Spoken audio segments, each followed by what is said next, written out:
इस वीडियो में हम भगवान गौतम बुद्ध के बारे में कुछ बोध कथाएं सुनने वाले हैं। कथा नंबर 1। गौतम बुद्ध सत्य, अहिंसा और सहिष्णुता की प्रतिमूर्ति थे। इन्हीं सद्गुणों का उपदेश वे घूम घूम कर देते और लोगों से इन्हें अपनाने का आग्रह करते। एक दिन वे किसी गांव में पहुंचे। वहां कुछ ऐसे अज्ञानी लोग थे जो बुद्ध के विरोधी थे।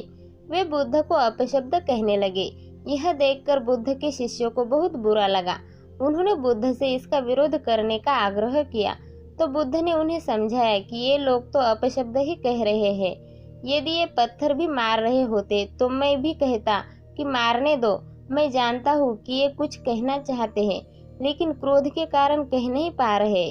10 साल पूर्व यदि यही लोग मुझे गाली देते तो मैं भी इन्हें गाली देता, किंतु अब तो लेन देन से मुक्ति मिल गई है। क्रोध से अपशब्द निकलते हैं। यह तो क्रोध भवन कब कहाँ ढह चुका है। बुद्ध के विचार सुनकर अपशब्द कहने वाले हैरान रह गए। बुद्ध ने आगे अपने शिष्यों से कहा, इन लोगों को बताओ कि पिछले गांव में क्या हुआ था। शिष्यों ने बताया, वहां के लोग फल व मिठाइयाँ लेकर आए थे और आपने यह कहकर वे चीजें लौटा दी कि अब लेने वाला विदा हो चुका है। 10 साल पहले आते तो मैं ये सभी उपहार ले लेता। बुद्ध बोले, उन लोगों ने मिठाइयाँ गांव में बांट दी, लेकिन आप ये अपशब्द गांव में न बांटे। आप मुझे क्रोध नहीं दिला सकते। ठीक उस खूंटी की तरह जो किसी को नहीं टांगती, लोग उस पर वस्त्र अवश्य टांग देते हैं। कथा का सार यह है कि साक्षी भाव से सच्चे संत की पहचान है। जो अच्छे बुरे, लाभ हानि, अपना पराया के संकीर्ण भाव से मुक्त हो जाता है, उसे ही संतत्व की प्राप्ति होती है। कथा नंबर 2। गौतम बुद्ध के पास उनका प्रिय शिष्य पूर्ण पहुंचा। बुद्ध ध्यानावस्था में बैठे थे। पूर्ण के पहुंचने पर उन्होंने आंखें थोड़ी सी खोली और पूर्ण से आने का कारण पूछा तो उसने कहा, मैं धर्म प्रचार के लिए जाना चाहता हूँ, आपकी आज्ञा चाहिए। बुद्ध मुस्कुराए और कहा, पूर्ण, धर्म की राह बहुत मुश्किल है। तुम लोगों को अच्छी बातें बताने जाओगे और लोग तुम पर नाराज होंगे। हो सकता है कि अपशब्द भी कहे। इस पर पूर्ण ने कहा, कोई बात नहीं, मैं यह सोचकर उनकी बातों पर ध्यान नहीं दूंगा कि उन्होंने अपशब्द ही कहे, पिटाई तो नहीं की। बुद्ध बोले, हो सकता है कि कुछ लोग हाथ उठा दे। पूर्ण ने कहा, तब मैं यह सोचकर उन्हें क्षमा कर दूंगा कि उन्होंने मुझ पर शस्त्रों से प्रहार तो नहीं किया। बुद्ध फिर बोले, पूर्ण, हो सकता है कि कुछ लोग तुम पर शस्त्रों का भी उपयोग करें। पूर्ण ने उत्तर दिया, तब मैं यह सोचकर उनके प्रति कोई प्रतिकार की भावना नहीं रखूंगा कि उन्होंने मुझे मारा पर जान से तो नहीं मार डाला, मुझे जीवित छोड़ दिया।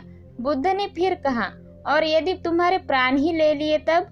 पूर्ण ने तत्क्षण सिर झुकाकर कहा, तब मैं उनका आभारी रहूंगा कि उन्होंने धर्म के मार्ग पर मेरे प्राणों का उत्सर्ग करने में मेरी सहायता की। मैं उनके प्रति कृतज्ञ रहूंगा। तब बुद्ध ने आंखें खोली और आशीर्वाद देकर अनुमति दी तथा पूर्ण से कहा, अब तुम धर्म प्रचार करने के पात्र हो। जो किसी में भी कोई दोष न देखे वही सच्चा है। अच्छाई के मार्ग पर चलना बहुत मुश्किल काम है। जो इस राह पर चलता है उसके मार्ग में अनेक बाधाएं आती है, लेकिन जो व्यक्ति किसी में भी दोष न देखे वही बाधाओं को सहजता से पार कर अपने लक्ष्य को पूरा कर पाता है। कथा नंबर 3। एक गांव में 2 भाई रहते थे जो अपनी शैतानियों के लिए कुख्यात थे। उन्हें दूसरों को परेशान करने में बड़ा आनंद आता था। वे हर समय किसी न किसी को परेशान करने में लगे रहते थे। गांव के लोगों के साथ साथ उनके माता पिता भी उनकी ऐसी हरकतों के कारण बहुत दुखी थे। जब गांव का कोई व्यक्ति उनके माता पिता के पास उनकी शिकायत लेकर आता तो वे दोनों को बहुत समझाते, किंतु दोनों भाइयों के कानों पर जू तक नहीं रेंगती। एक दिन उनकी माँ गांव में आए हुए महात्मा बुद्ध के पास गई और अपने बच्चों में किसी भी तरह ईश्वर का भय भर देने का आग्रह किया ताकि वे लोग शैतानी से बाज आए। महात्मा बुद्ध ने माँ से दोनों को एक एक करके उनके पास भेजने को कहा। माँ ने अपने पहले लड़के को महात्मा बुद्ध के पास भेजा। वह जाकर महात्मा बुद्ध के पास बैठ गया। महात्मा बुद्ध ने उससे पूछा, ईश्वर कहाँ है? लड़के की कुछ समझ में नहीं आया और उसने कोई उत्तर नहीं दिया। तब महात्मा बुद्ध ने दोबारा यही सवाल कड़क कर पूछा तो डर के मारे लड़का वहां से तेजी से भागा और भागते हुए अपने भाई के पास जा पहुंचा तथा बोला, भाई, तुम्हें पता है ईश्वर खो गया है और सब लोग इसके लिए हमें ही जिम्मेदार समझ रहे हैं। छोटा भाई भी इतना बड़ा आरोप सुनकर डर गया और उस दिन से दोनों ने शैतानी करना छोड़ दिया। कथा का सार यह है कि जब सीधे मार्ग से सुधार की राह न मिले तो टेढ़े मार्ग का सहारा लेना ही सर्वथा उचित है। कथा नंबर 4। एक व्यक्ति जंगल से गुजर रहा था। अचानक सामने एक भयानक शेर आ गया। हड़बड़ाकर वह उल्टी दिशा में भागने लगा और जल्दी ही 1 सेकंडों फीट गहरी खाई के किनारे पहुंच गया। तभी उसे खाई में एक लंबी बेल लटकती नजर आई। उसे उम्मीद जगी कि बेल पर लटककर नीचे उतरने की कोई राह निकल आएगी। वह बेल पकड़कर लटकने लगा। तब तक खाई के कगार पर पहुंच चुका शेर उसे देखकर दहाड़ने लगा। तभी उसकी निगाह नीचे गई तो देखा कि नीचे खाई में एक अजगर मुंह फाड़े उसका इंतजार कर रहा है। तभी उसने देखा कि न जाने कहां से 2 चूहे आकर बेल कुतरने लगे। एक चूहा सफेद और एक काला था। इस संकट के बीच उसे बेल में एक लाल और रसभरा चेरी की तरह का फल दिखा। उसने फल को मुंह में रखा और कहा कि कितना मीठा और अद्भुत फल है। शेर भूतकाल के कर्मों का प्रतीक है जो हमारा पीछा करते हैं। सांप बुढ़ापे व बीमारियों का प्रतीक है। खाई में लटकती बेल वर्तमान है। भूत व भविष्य के खतरों के बीच हम वर्तमान में वजूद बनाए हुए हैं और जंगली फल सांसारिक अस्थायी आनंद का प्रतीक है। 2 चूहे दिन और रात का प्रतीक है जो लगातार उम्र रूपी वर्तमान की बेल काट रहे हैं। ऐसे खतरों के बीच रहकर भी मानव भविष्य को सुरक्षित करने के लिए सत्य की प्राप्ति में नहीं लगता और जंगली फल जैसे अस्थायी सुखों की प्राप्ति में खुद को धन्य मानता है। कथा नंबर 5। कुतद बुद्ध किसी यात्रा पर जा रहे थे। उनका परम प्रिय शिष्य आनंद भी उनके साथ ही था। चलते चलते दोपहर हो गई तो बुद्ध एक घने वृक्ष के नीचे जाकर बैठ गए। आनंद भी पास में ही बैठ गया। कुछ देर बाद बुद्ध को प्यास लगी। उन्होंने आनंद को पानी लाने के लिए कहा। आनंद ने आसपास घूमकर देखा तो कोई कुआं, तालाब या नदी दिखाई नहीं दी। एक नाला अवश्य दिखाई दिया जिसमें पहाड़ों से बहने वाला झरने का पानी बह रहा था। थोड़ी देर पहले ही कुछ बैलगाड़ियां वहां से होकर गुजरी थी जिनके पहियों के कारण कीचड़ व धूल से पानी गंदा हो गया था। आनंद ने यह दृश्य देखा तो वह खाली हाथ लौट आया। उसने बुद्ध को इस विषय में बताया और यह कहा कि मैं नदी खोजकर वहां से पानी ले आता हूँ। यह सुनकर बुद्ध ने कहा, आनंद पानी नाले से ही लाओ। आनंद ने बुद्ध की बात मान ली। वह नाले पर पहुंचा किंतु उसने देखा कि पानी अब भी अस्वच्छ है। उसे ऐसा पानी बुद्ध के लिए लाना कदापि उचित नहीं लगा। वह बुद्ध से आकर बोला, भंते वह अस्वच्छ जल आपके पीने योग्य नहीं है। मैं अभी दौड़कर नदी से पानी ले आता हूँ। किंतु बुद्ध ने पुनः उसे नाले का पानी लाने के लिए भेजा।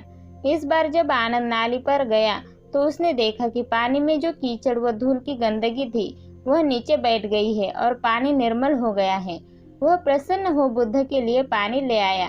तब बुद्ध ने कहा, आनंद, व्यक्ति के लिए धैर्य रखना बहुत जरूरी है। बिना धैर्य के धारण किए निर्मलता प्राप्त नहीं होती। वस्तुतः धैर्य का फल सदैव मीठा होता है। इसीलिए विपरीत स्थितियों में भी धैर्य बनाए रखें। कथा नंबर 6। भगवान बुद्ध एक बार श्रावस्ती के मार्ग पर थे। उनके पीछे पात्र और चीवर लेकर शिष्य नागसमाल चल रहे थे। चलते चलते नागसमाल ने किसी और मार्ग पर चलने की इच्छा प्रकट करते हुए बुद्ध से अपना पात्र और चीवर संभालने का आग्रह किया, किंतु बुद्ध ने कोई प्रतिक्रिया नहीं दी। यह देखकर नागसमाल पात्र और चीवर धरती पर रखकर दूसरी ओर चले गए। बुद्ध ने बिना कुछ कहे दोनों वस्तुएं उठाई और अपनी राह ली। श्रावस्ती पहुंचकर बुद्ध आसन पर बैठे ही थे कि नागसमाल आ पहुंचे। उनके सिर पर चोट थी। रास्ते में चोरों ने पात्र, चीवर आदि छीन लिए थे। नागसमाल ने चरण स्पर्श कर आज्ञा न मानने पर पश्चाताप व्यक्त किया। तब बुद्ध ने स्वयं के लिए उचित परिचारक नियुक्त करने की जरूरत बताई। 80 महाश्रावकों ने बारी बारी से परिचारक बनने की इच्छा प्रकट की, किंतु बुद्ध ने स्वीकृति नहीं दी। तब उपस्थित लोगों ने आनंद को प्रोत्साहित किया। आनंद बोले, सेवा का अधिकार तो सहज ही मिला करता है। भगवान उचित समझेंगे तो स्वयं ही मुझे बुलाएंगे। तब बुद्ध ने आनंद को स्वीकृति प्रदान की। आनंद ने 4 प्रार्थनाएं की।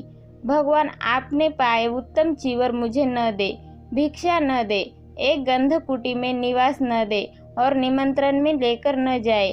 कारण पूछने पर आनंद ने स्पष्ट किया, यदि आप इन्हें मुझे देंगे तो लोग समझेंगे कि अपने स्वार्थ के लिए मैं आपका परिचारक बना हूँ। बुद्ध ने तत्काल आनंद को परिचारक नियुक्त कर दिया। वस्तुतः जिसके मन में निर्मल भावनाएं और सच्ची निष्ठा हो, उसे आराध्य पर सर्वाधिकार सहज ही प्राप्त हो जाता है। कथा नंबर 7। एक बार एक व्यक्ति भगवान बुद्ध के पास आया और उसने बताया कि उसका एकमात्र पुत्र आकस्मिक मृत्यु को प्राप्त हुआ। तभी से उसके शोक में न वह ठीक से सो पाता है और न खाता पीता है। बस एक ही आशा में उसका जीवन बचा हुआ है कि कहीं से उसका पुत्र फिर से आ जाएगा। उसकी व्यथा सुनकर बुद्ध बोले, लगाव से दुखी होता है। उस व्यक्ति ने असहमति जताते हुए कहा कि आप गलत कह रहे हैं। लगाव से कष्ट नहीं होता, वह तो प्रसन्नता और आनंद देता है। बुद्ध कुछ और कहते इसके पहले वह वहां से चला गया। यह बात सार्वजनिक बहस बनकर राजा प्रसेनजीत तक पहुंची। उन्होंने रानी के समक्ष हुई बातचीत में बुद्ध को गलत ठहराया। रानी बुद्ध की बात का मर्म जानती थी, इसीलिए उन्होंने बुद्ध के द्वारा अपनी बात के समर्थन में सुनाई गई 2 घटनाएं राजा को बताते हुए कहा, महाराज, श्रावस्ती में हाल ही में एक महिला मां की मृत्यु होने से दुख में पागल हो गई। 2 प्रेमियों ने लड़की का विवाह किसी और से हो जाने पर आत्महत्या कर ली। इससे यही प्रकट होता है कि लगाव से दुख होता है। क्या आप राजकुमारी को प्रेम करते हैं? राजा चकित होकर बोले, अवश्य ही करता हूँ। रानी ने प्रश्न किया, यदि वह किसी दुर्घटना का शिकार हो जाए तो क्या आपको दुख न होगा? राजा ने स्वीकार किया कि उन्हें दुख होगा। अब वे बुद्ध की बात से पूर्णतः सहमत हुए। वस्तुतः लगाव या प्रेम आनंद देता है, किंतु अनुकूल परिस्थितियों में यह संभव होता है। प्रिय पात्र के अभाव या उसे कष्ट में देख यह प्रेम दुख में परिणत होकर तकलीफ देता है। इसीलिए अपने प्रेम को संयम की लगाम से कसकर रखे। कथा नंबर 8। बुद्ध ने कहा, सबका हित करो। एक दिन एक व्यक्ति बुद्ध के पास पहुंचा। वह बहुत अधिक तनाव में था। अनेक प्रश्न उसके दिमाग में घूम घूम कर उसे परेशान कर रहे थे। जैसे आत्मा क्या है, आदमी मृत्यु के बाद कहाँ जाता है, सृष्टि का निर्माता कौन है, स्वर्ग नरक की अवधारणा कहाँ तक सच है और ईश्वर है या नहीं। उसे इन प्रश्नों के उत्तर नहीं मिल रहे थे। जब वह बुद्ध के पास पहुंचा तो उसने देखा कि बुद्ध को कई लोग घेर कर बैठे हैं। बुद्ध उन सभी के प्रश्नों का, जिज्ञासाओं का समाधान अत्यंत सहज भाव से कर रहे हैं। काफी देर तक यह क्रम चलता रहा, किंतु बुद्ध धैर्यपूर्वक हर एक को संतुष्ट करते रहे। बेचारा व्यक्ति वहां का हाल देखकर परेशान हो गया। उसने सोचा कि इन्हें दुनियादारी के मामलों में पड़ने से क्या लाभ, अपना भागवत भजन करे और बुनियादी समस्याओं से ग्रस्त इन लोगों को भगाए। किंतु बुद्ध का व्यवहार देखकर तो ऐसा लग रहा था मानो इन लोगों का दुख उनका अपना दुख हो।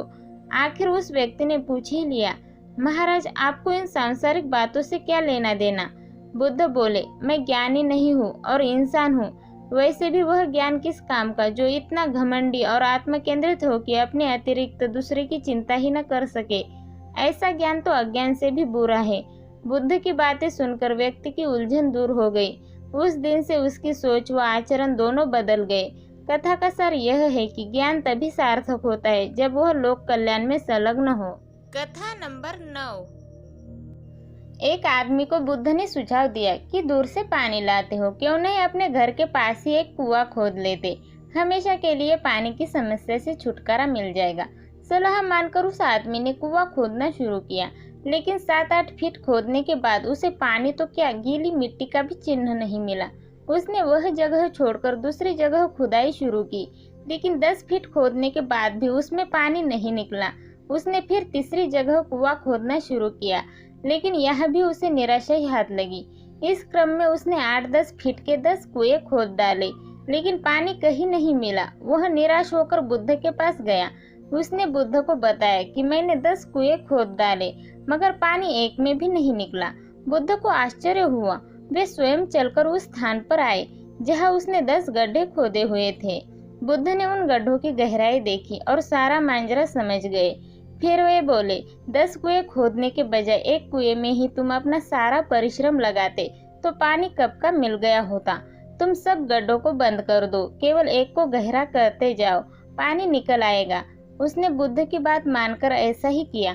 परिणाम स्वरूप कुआं पूर्ण होते ही पानी निकल आया। सबने भगवान बुद्ध की जय जयकार की। कथा नंबर 10। महात्मा गौतम बुद्ध की श्रावस्ती में प्रवचन चल रहे थे। प्रवचन में नित्य ही बड़ी संख्या में लोग आते और विविध महत्वपूर्ण व गंभीर विषयों पर बुद्ध से ज्ञान ग्रहण करते। बुद्ध का शिष्य वर्ग भी काफी विशाल था, जो प्रवचन स्थल की व्यवस्था संभालता और बुद्ध की सेवा में सदैव तत्पर रहता। एक बार रात के समय महात्मा बुद्ध प्रवचन दे रहे थे। सदैव की भांति काफी लोग उनके प्रवचन सुन रहे थे। एक व्यक्ति जो बुद्ध के ठीक सामने बैठा था, बार बार नींद के झोंके ले रहा था। बुद्ध थोड़ी देर तक तो प्रवचन देते रहे, फिर उससे बोले, वत्स सो रहे हो? उस व्यक्ति ने हड़बड़ाकर कहा, नहीं महात्मा। बुद्ध ने पुनः प्रवचन प्रारंभ किए। वह व्यक्ति फिर ऊँघने लगा। महात्मा बुद्ध ने फिर वही प्रश्न दोहराया और उसने फिर अचकचाकर नहीं महात्मा कहा। ऐसा लगभग 8-10 बार हो गया। कुछ देर बाद बुद्ध ने उससे पूछा, वत्स जीवित हो? हर बार की तरह इस बार भी उसने कहा, नहीं महात्मा। यह सुनकर उपस्थित श्रोताओं में हंसी की लहर दौड़ गई और वह व्यक्ति पूर्णतः चैतन्य हो गया। तब बुद्ध गंभीर होकर बोले, वत्स, निद्रा में तुम्हारे मुख से सही उत्तर निकल ही गया। जो निद्रा में है वह मृतक समान ही है। महात्मा बुद्ध का संकेत था कि गुरु से ज्ञान ग्रहण करते वक्त सजगता अत्यंत आवश्यक है। गाफिल रहने की स्थिति में ज्ञान की प्राप्ति पूर्ण नहीं होती और अधचरा ज्ञान सदैव खतरनाक साबित होता है। यह कहानी आपको कैसे लगी? प्लीज कमेंट करके जरूर बताइए और चैनल को शेयर एंड सब्सक्राइब करना ना भूलिए।